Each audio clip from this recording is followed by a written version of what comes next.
Hi, my name is Anirudh. In this video, we're going to be talking about K-means clustering. So, what is clustering? Clustering is an unsupervised learning technique where you do not know your target classes or class labels and you try to divide or group data based on some similar characteristics. Clustering can be broadly classified into hierarchical and partitioning clustering. With hierarchical clustering, you try to establish clusters based on their parent classes.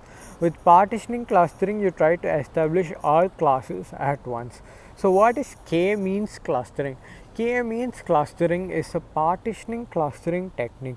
So, what do I mean by partitioning clustering technique? With partitioning clustering technique, you try to establish all your target classes at once.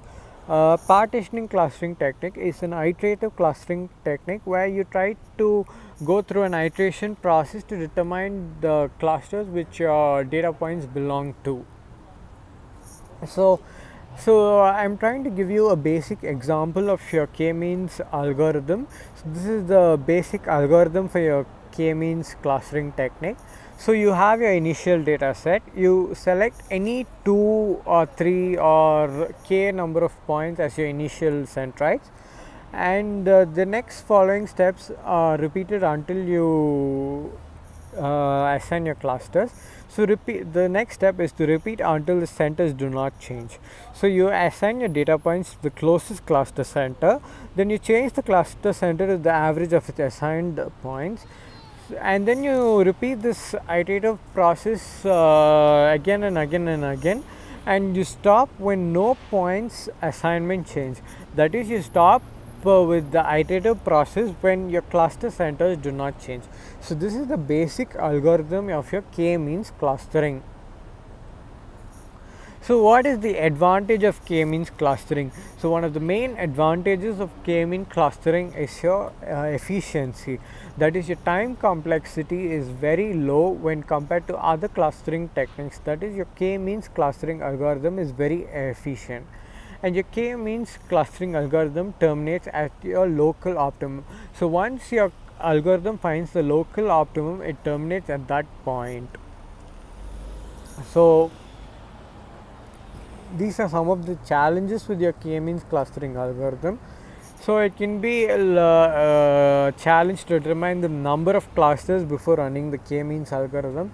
So since this is a clustering technique which is a non-supervised learning technique, it can be difficult to determine the number of classes or clusters that your target data set belongs to. So it can be difficult to determine the number of classes. So one of the main challenges of any clustering algorithm would be to determine the number of clusters.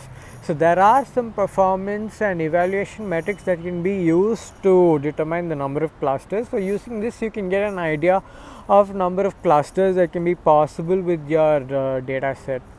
So you can use this to determine the number of clusters before running the k-means algorithm.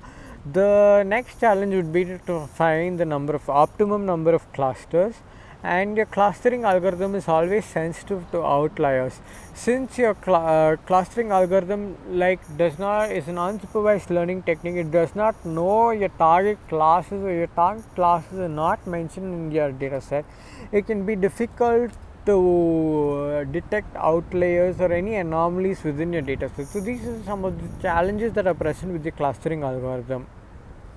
So I think with this you would have got an idea of your k-means clustering algorithm technique. So with this we've come to the end of the video. Thank